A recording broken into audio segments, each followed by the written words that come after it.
حفتاو يكمين.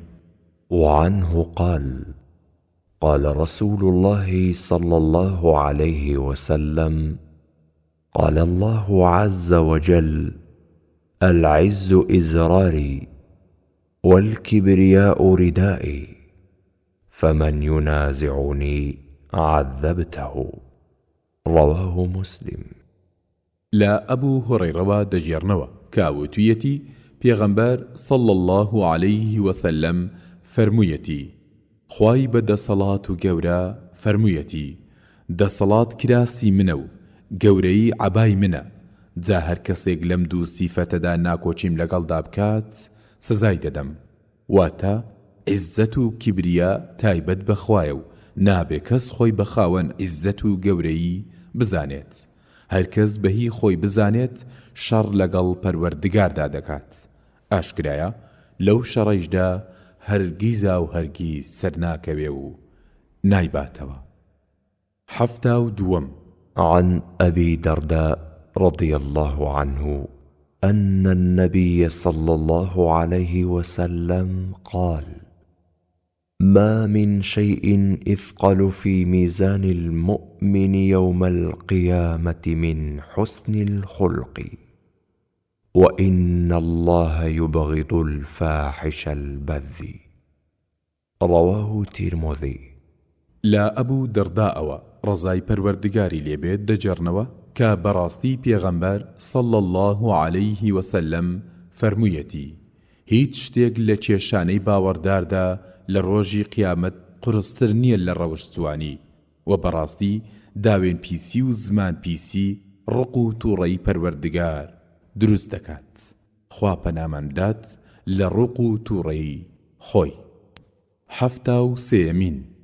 عن عائشة رضي الله عنها أن النبي صلى الله عليه وسلم قال: إن الرفق لا يكون في شيء إلا زانه، ولا ينزع من شيء إلا شانه. رواه مسلم. لا خاتو عائشة رضای پەروەردگاری لێبێت دەجێڕنەوە کە پێغەمبەر صلى الله عليه وسلم فرموویەتی: نەرمونیانی لە هەر شتێکدا بێت جوانی دەکات، و لە هەر شتێکدا نەبێت ناشیرنی دەکات. واتە لەسەر خۆی و نەرمونیانی ئیشەکانی مرۆڤ جوان دەکات، بە پێچەوانەوە پەلەکردن و بێ ئارامی ئیشەکانی مرۆڤ ناشیرن و ناپەسەند دەکات. حەفتا و چارەمین. عن أبي يعلى معقل بن يسار رضي الله عنه قال: سمعت رسول الله صلى الله عليه وسلم يقول: ما من عبد يسترعه الله رعيته يموت يوم يموت وهو غاش لرعيته إلا حرم الله عليه الجنة. متفق عليه. لا باوچی یعلا معقلی کوڕی یەسار دەجێڕنەوە کاوتویەتی: بیستومە لە پێغەمبەر صلى الله عليه وسلم کە دەیفەرموو: هیچ بەندەیەکی خوا نییە کە خوا بیکات بەسەرپەرشت بمرێت ئەو ڕۆژەی کە دەمرێت ناپاک و خیانەتکار بێت بۆ ژێردەستەکانی مەگەر خوا بەهەشتی لێ قەدەغە کرد بێت. واتە خیانەتکاران بە ژێردەستەکانیان دەچنە دۆزەخەوە و بەهەشت قەدەغەیە لێیان. حەفتا و پێنجەمین. وعن عبد الله بن عمرو بن عاص رضي الله عنهما قال: قال رسول الله صلى الله عليه وسلم: إن المقسطين عند الله على منابر من نور، الذين يعدلون في حكمهم وأهلهم وما ولوا. رواه مسلم. لا عبد الله کوڕی عەمری کوڕی عاسەوە ڕەزای پەروەردگار لە خۆی و لە باوکی بێت دەجێڕنەوە کاوتویەتی: پێغەمبەر صلى الله عليه وسلم فەرموویەتی: دادپەروەران لە لای پەروەردگار لەسەر مینبەرەکانی نورن، ئەوانەی کە دادگەر بوون لە حوکمەکانیان و لەناو خێزانیان و لەگەڵ ئەوانەی کە کراون بەسەر پەرشتیار لەسەریان. 76 عن ابن عمر رضي الله عنهما عن النبي صلى الله عليه وسلم قال: على المرء مسلم السمع والطاعة فيما أحب وكره، إلا أن يؤمر بمعصية، فإذا أمر بمعصية فلا سمع ولا طاعة. متفق عليه. لا عبد الله كري عمروا رزاي پروردگاری لێبێت دەجێڕنەوە کە پێغەمبەر صلى الله عليه وسلم فەرموویەتی: ئەرشی سەرشانی پیاوی مسلمانە کە گوێ بگرێت و پەیڕەوی بکات لەو شتەدا کە پێی خۆشە و لەو شتەشدا کە پێی ناخۆش بێت، مەگەر فەرمانی تاوانی پێ بدرێت. جاگەر فەرمانی تاوانی بەسەردادرا نەگوێگرتن هەیە و نەپەیڕەوی. 77 وعن ابن عباس رضي الله عنهما أن رسول الله صلى الله عليه وسلم قال: من كره من أميره شيئا فليصبر، فإنه من خرج من سلطان شبرا مات ميتة جاهلية.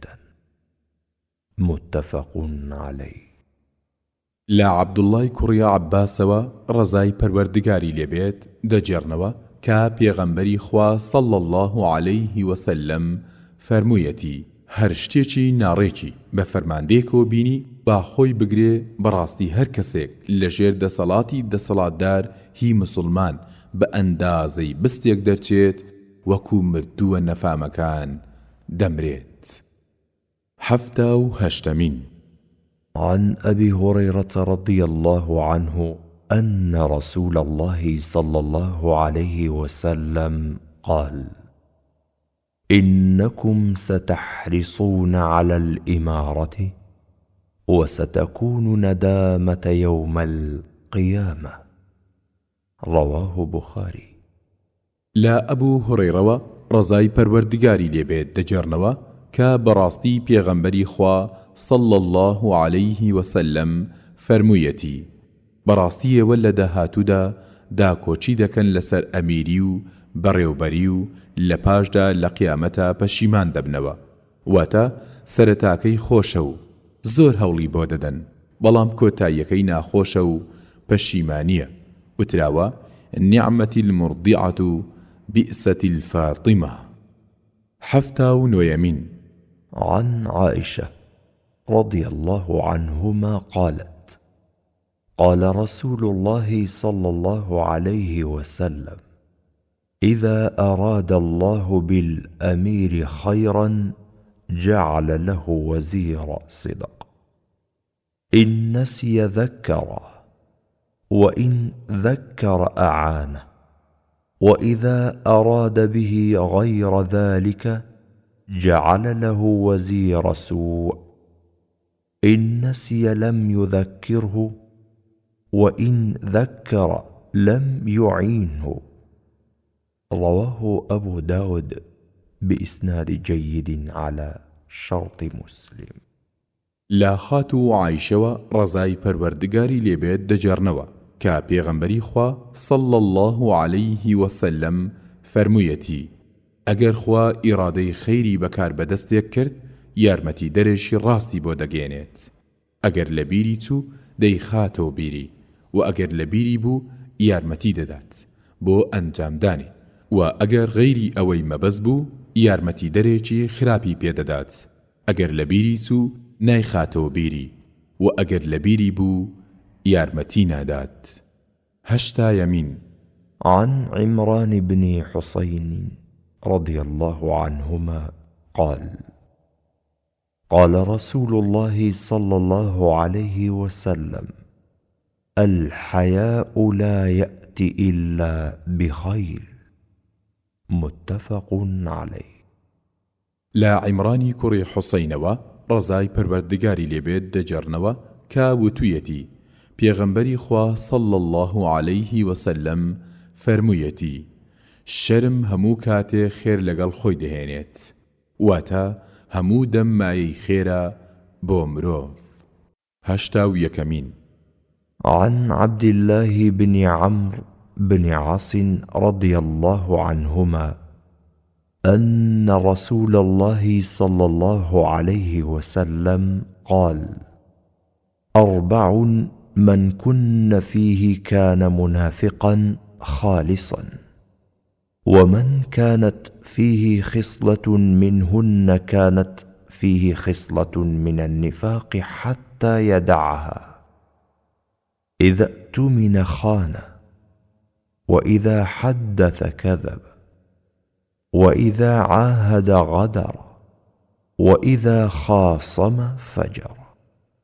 متفق عليه.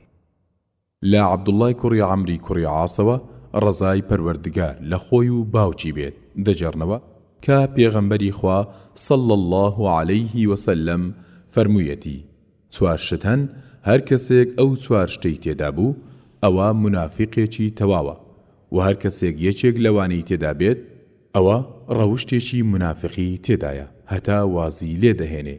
یەکەم هەر کاتێک کرا بە ئەمین خیانەت دەکات. دووەم هەر کاتێک قسەی کرد درۆ دەکات. سێیەم و هەر کاتێک پەیمانیدا خیانەت لە پەیمانەکەی بدە و گوێ بە پەیمانەکەی نەدات. چارەم هەر کاتێک شەڕ و هەرای کرد لە سنوور تێدەپەڕێنێت. 82 عن عدي بن حاتم رضي الله عنه قال: قال رسول الله صلى الله عليه وسلم: اتقوا النار ولو بشق تمرة، فمن لم يجد فبكلمة طيبة. متفق عليه. لا عدي كري حاتموا رزاي پروردگاری لێبێت دەجێڕنەوە کە وتوویەتی پێغەمبەری خوا صلى الله عليه وسلم فەرموویەتی خۆتان لە ئاگر بپارێزن ئەگەر بەلەتە خورمایەکیش بێت، ئەگەر لەتە خورمایەکیش نەبوو بە قسەیەکی چاک و خۆش، واتە ئاگر سەختە و خوا بەڕەحمە لەوانەیە بە شتێکی بچووک خوا لە ئاگر ڕزگارت بکات.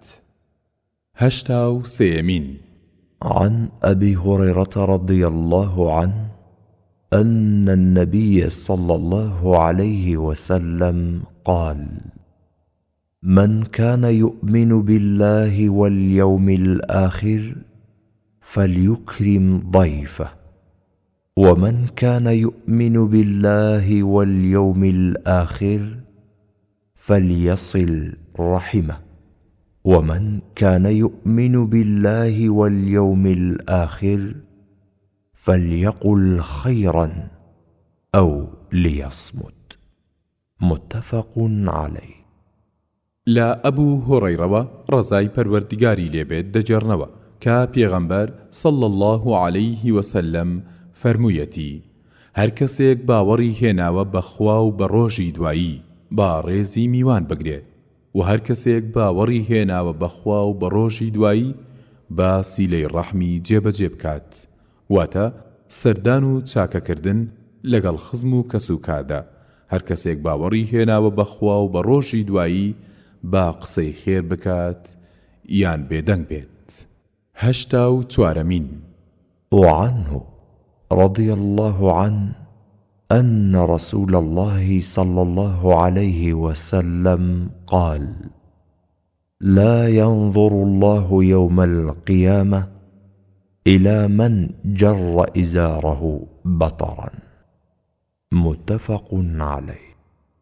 لا أبو هريرة رزاي پروردگاری لێبێت دەجێڕنەوە کە بەڕاستی پێغەمبەری خوا صلى الله عليه وسلم فەرموویەتی خوا لە ڕۆژی قیامەتە بە لوتفەوە سەیری ئەو کەسە ناکات کە کراسەکەی درێژ بکات بۆ بەرپێی بە مەبەستی فیسکردن بەسەر خەڵکدا، واتە دامێنی شۆڕ بێت و لە گۆزینجی پێی بێتە خوارەوە. 85 وعنه رضي الله عنه عن النبي صلى الله عليه وسلم قال: ما أسفل من الكعبين من الإزار ففي النار.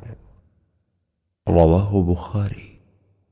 لا أبو هريرة رزاي پروردگاری لێبێت دەجێڕنەوە کە پێغەمبەری خوا صلى الله عليه وسلم فەرموویەتی ئەو پانتۆڵەی یان ئەو شەڕواڵەی یان ئەو جلوبەرگەی کە بکەوێتە خوارەوەی گۆزینگەوە قولەپێ لە ناو ئاگردایە، واتە حرامە کراس و پانتۆڵ شۆڕکردنەوە بۆ خوارەوەی قاپی قولەپێ. 86 عن حذيفة بن يمان رضي الله عنه أن رسول الله صلى الله عليه وسلم لعن من جلس وسط الحلقة. رواه أبو داود بإسناد حسن. لا حذيفەی کوڕی یەمانەوە ڕزای پەروەردگاری لێبێت دەجێڕنەوە کە بەڕاستی پێغەمبەری خوا صلى الله عليه وسلم نەفرەتی کردووە لەو کەسەی کە لە ناوەڕاستی ئەڵقەی دانیشتنی خەڵک دابنیشێت.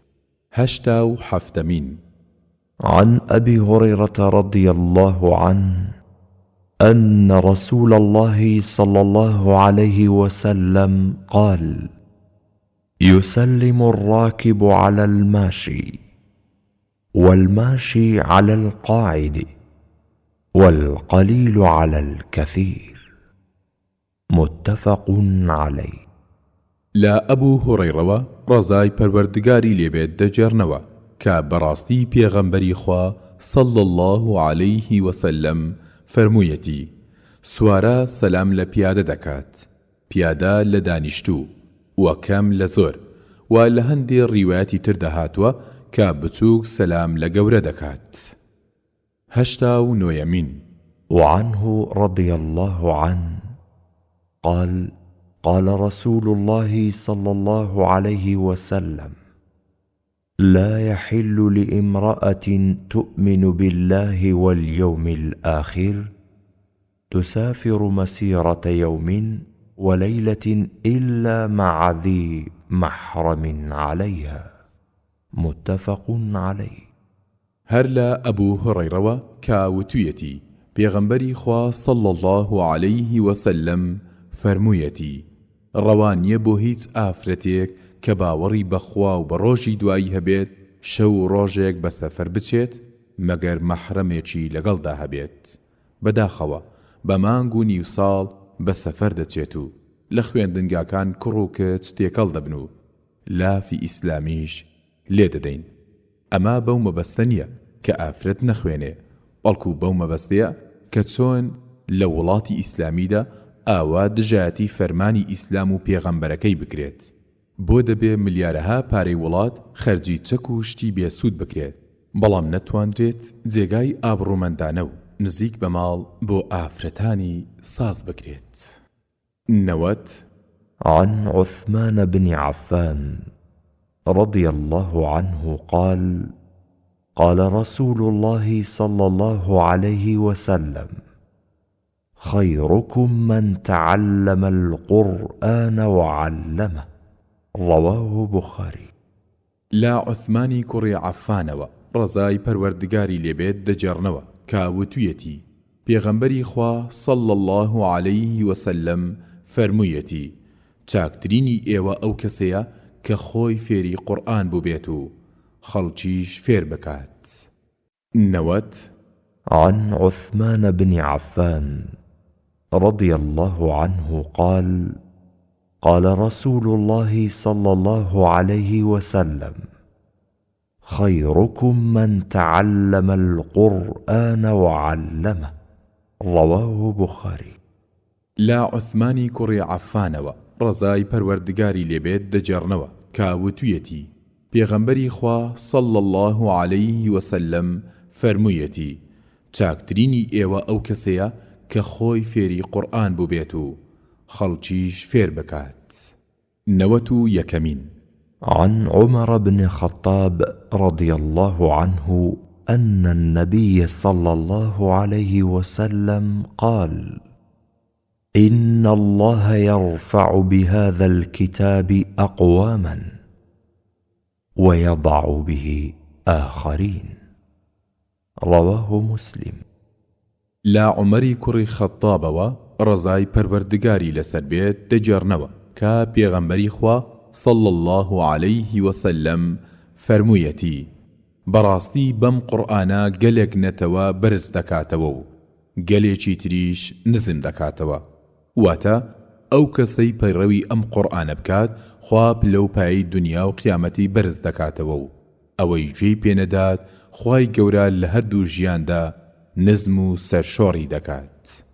92 عن أبي هريرة رضي الله عنه قال: سمعت رسول الله صلى الله عليه وسلم يقول: ما أذن الله لشيء ما أذن للنبي حسن الصوت يتغني بالقرآن يجهر به. متفق عليه. لا أبو هريرة رزاي پەروەردگاری لێبێت دەجێڕنەوە کە وتوویەتی: بیستومە لە پێغەمبەری خوا صلى الله عليه وسلم کە دەیفەرموو: خوا ماوەی نەداوە بە هیچ شتێک وەکو ئەو ماوەی کە داویەتی بە پێغەمبەرێکی دەنگخۆش کە بەلاوانەوە قورئان بخوێنێ و دەنجی بۆ بەرز بکاتەوە. واتە خوێندنی قورئانی دەنگخۆشان شتێکی جوان و پەسەندە، با بە دەنجی بەرزیش بێت مادەم سەر لە خەڵکی تر تێک نادات.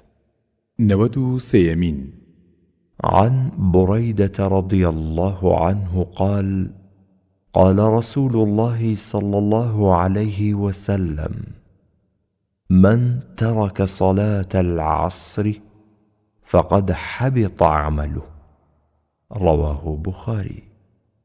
لا بريدەوە ڕزای پەروەردگاری لێبێت دەجێڕنەوە کە پێغەمبەری خوا صلى الله عليه وسلم فەرموویەتی: هەر کەسێک واز لە نوێژی عەسر بهێنێت بەڕاستی کرداری چاکەی هەڵدەوەشێتەوە. واتە نوێژی عەسر زۆر گرنگە و پێویستە هەرگیز نەفەوتێت.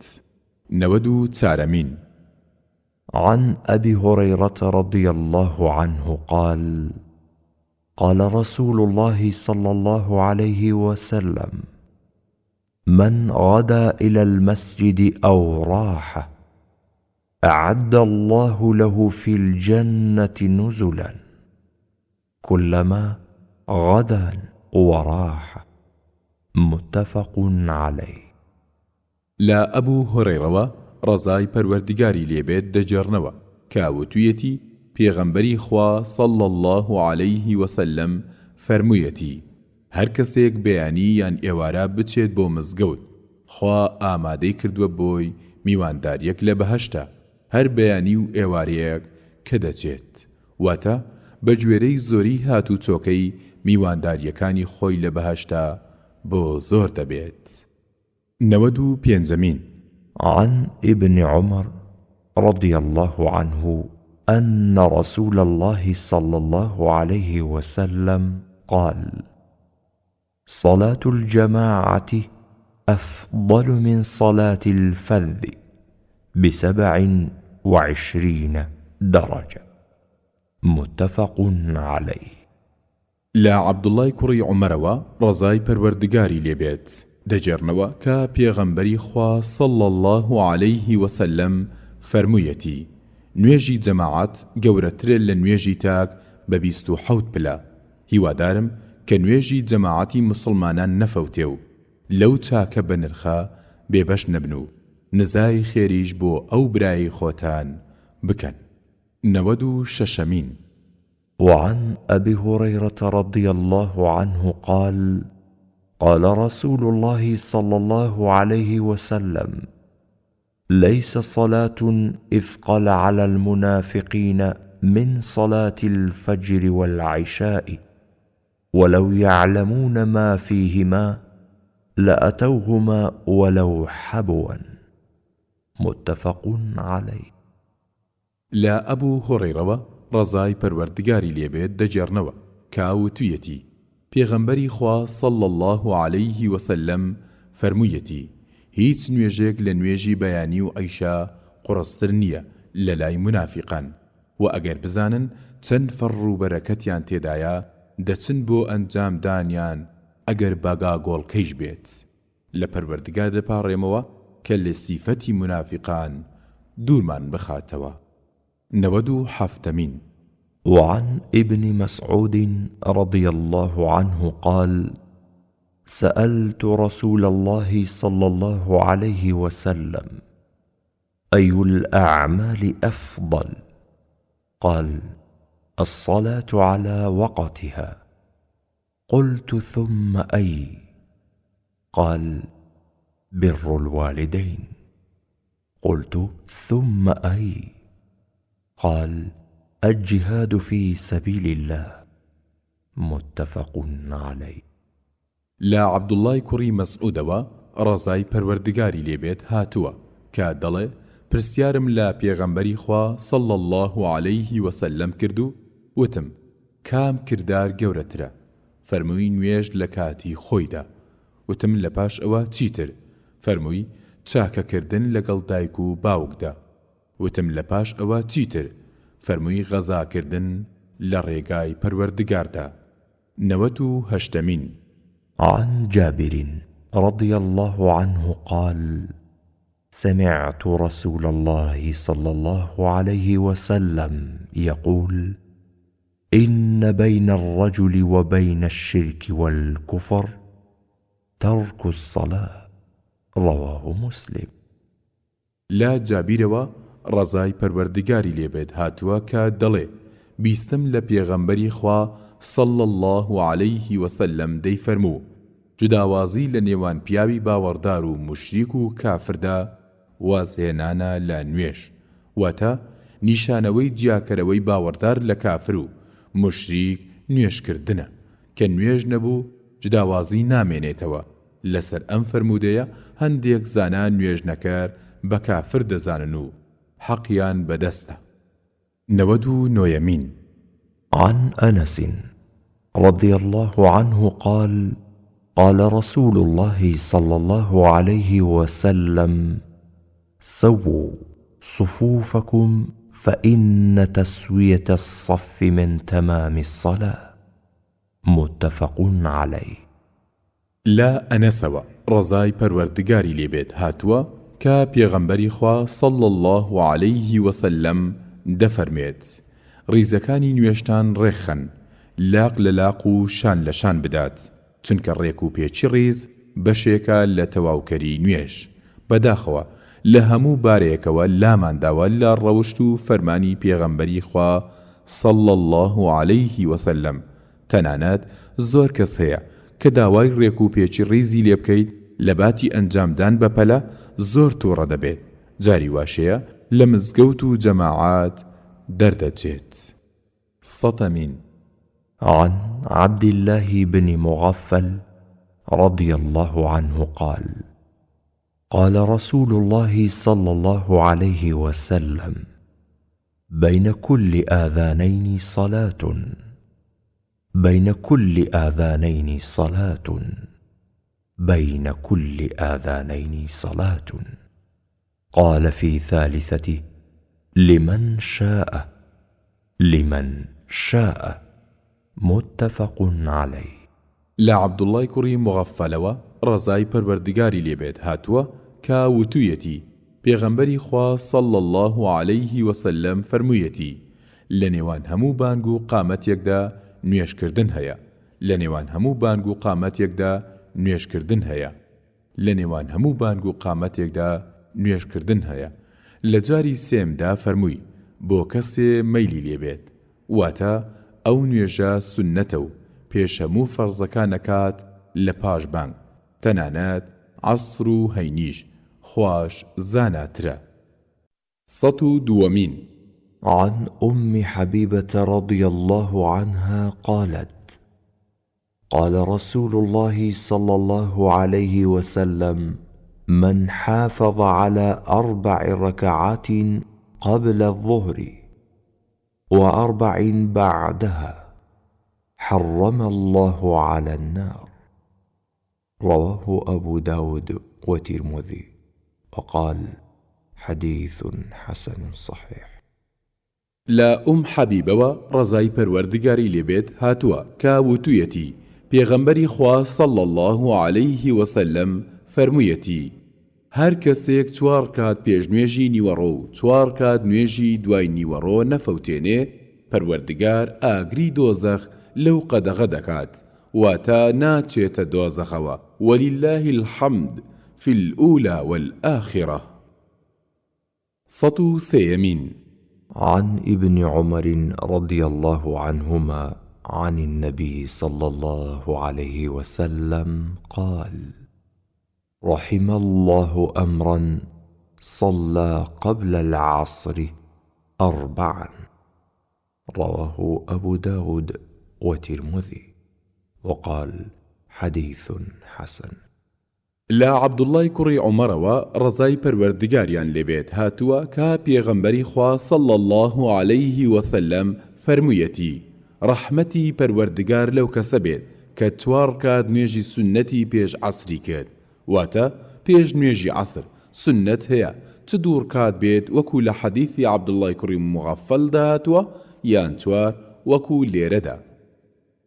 104 عن زيد بن ثابت رضي الله عنه أن النبي صلى الله عليه وسلم: صلوا أيها الناس في بيوتكم فإن أفضل الصلاة المرء في بيته إلا المكتوبة. متفق عليه. لا زەیدی کوڕی ثابتەوە ڕەزای پەروەردگاری لێبێت هاتووە کە پێغەمبەری خوا صلی الله عليه وسلم فەرموویەتی ئەی خەڵکینە لە ماڵی خۆتاندا نوێژ بکەن بەڕاستی بە بەرەکەتترین نوێژی مرۆڤ ئەو نوێژەیە کە لە ماڵی خۆیدا دەیکات بێجگا لە فەرزەکان کە لە مزگەوتدا خێریان زیاترە. 106 عن أبي قتادة رضي الله عنه قال: قال رسول الله صلى الله عليه وسلم: إذا دخل أحدكم المسجد فلا يجلس حتى يصلي 2. متفق عليه. لا أبو قتادة ڕەزای پەروەردگاری لێبێت هاتووە کە وتوویەتی پێغەمبەری خوا صلی الله عليه وسلم فەرموویەتی هەر کام لە ئێوە چوونە مزگەوتەوە با دانەنیشێت هەتا 2 کات نوێژ دەکات جێگای کەمتەرخەمی و داخە مسلمانان لەبەر نەزانی یان دوورکەوتنەوە لە ئاین زۆر جار دەچنە مزگەوتەوە و بۆ ئەنجامدانی شتێکی سادە دادەنیشن و گوێ بەم سونەتە نادەن. بۆ نمونە ئەگەر کەسێ بۆ سەرخۆشی بچێتە مزگەوتەوە 2 کات سونەت بکات اینجا دانیشێ و سەرخۆشی لە کابرا بکات لەوانەیە ئەگەر بە شێتی دانەنێن و زۆر بە سوچی تەماشای دەکەن ئەگەرچی ئیشەکەی ئەو زۆر ڕێک و پێکتر و جوانترە لە ڕوانگەی ئاینەوە بەڵێ ڕاستی فەرمووە پێشەوای مەزنمان صلی الله عليه وسلم ئاین بە غەریبی هاتووە و غەریبیش دەبێتەوە ئەی خۆویست و نوری چاومان ئەمڕۆ ئێمە بە چاوی خۆمان ئەو غەریبیە دەبینین و تاڵاوی دەخۆینەوە. 107 عن ابن عمر رضي الله عنهما عن النبي صلى الله عليه وسلم قال: احفوا الشوارب وأعفوا اللحي. متفق عليه. لا عبدالله کوڕی عومەرەوە پەروەردگار لیان ڕازی بێت هاتووە کە پێغەمبەری خوا صلی الله عليه وسلم فەرموویەتی بەرسمیێڵتان بکەن و واز لە ڕیشتان بهێنن بەداخەوە ئەمڕۆ ڕاست بە پێچەوانەوە مسلمانان دەجوڵێنەوە پەروەردگار بە ڕەحمی خۆی ڕەحممان پێ بکات و لەو هەڵە و چەواشەکاریە ڕزگارمان بکات و بمان کات بە قوتابی ڕاستەقینەی قوتابخانەکەی پێغەمبەرە ئازیزەکەمان صلی الله عليه وسلم. آمين. 108 عن أبي هريرة رضي الله عنه قال: سمعت رسول الله صلى الله عليه وسلم يقول: من حج فلم يرفث ولم يفسق رجع كيوم ولدته أمه. متفق عليه. لا ئەبوو هوڕەیڕەوە پەروەردگار لێ ڕازی بێت دەجێڕنەوە کە وتوویەتی بیستومە لە پێغەمبەری خوا صلی الله عليه وسلم کە فەرموویەتی هەر کەسێک حەج بکات جا لەو حەجەدا نە جیماع بکات و نە ئیش و قسەی خراپ بکات دەگەڕێتەوە بۆ ماڵەوە وەکو ئەو ڕۆژەی کە تازە لەدایک بوو بێت و هیچ تاوانێکی بەسەرەوە نامێنێ و پاک دەبێتەوە ولله الحمد. 109 عن أبي ذر رضي الله عنه قال قلت يا رسول الله أي العمل أفضل؟ قال الإيمان بالله والجهاد في سبيل الله متفق عليه. لا أبو ذروا هاتوا رزاي پەروەردگاری لێبێت کە وتوویەتی وتم ئەی پێغەمبەری خوا صلى الله عليه وسلم کام ئیش گەورەترە؟ فەرمووی باوەڕ بەخوا و غەزاکردن لە ڕێگای خوادا. وشەی جیهاد لە شەرعدا مەبەستی غەزایە و نابێ بە شێوەی تر مانا بکرێت مەگەر بەڵگەی ڕوونی لەسەر هەبێت چونکە وشەی سەڵاح، زەکا، حەج، جیهاد لە شەرعدا مانای تایبەتی خۆیان هەیە و نابێ بێ بەڵگا لێیان لا بدرێت. 110 وعن أنس رضي الله عنه أن رسول الله صلى الله عليه وسلم قال لغدوة في سبيل الله أو روحة خير من الدنيا وما فيها متفق عليه. لا أنسوا پەروەردگار لێ ڕازی بێت هاتووە کە پێغەمبەری خوا صلى الله عليه وسلم دەفەرموێت چوونە غەزایەکی بەیانی لە پێناوی خوادا یان ئێوارە غەزایەک لە پێناوی خوادا گەورەترە و چاکترە لە دنیا و ئەوەی کە لە دنیادا هەیە.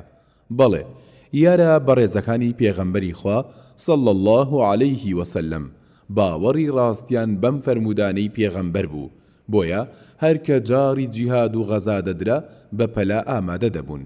بەڵام بەناو موسڵمانانی ئەمڕۆ بۆ دوورخستنەوەی خەڵک لە ڕاستیەکانی ئیسلام و ترسان لە دوژمنانی ئاین بۆ پاساودانی جیهاد 1001 بەهانە دەتاشن بێ ئەوەی ترسیان لە پەروەردگار هەبێت و لەسەر بیدعەیەک دەیان کۆڕ و ئاهەنگ ساز دەکەن بەڵام سەدان ئایەت و هەزاران فەرمودەی سەبارەت بە جیهاد پشتگوێ دەخەن.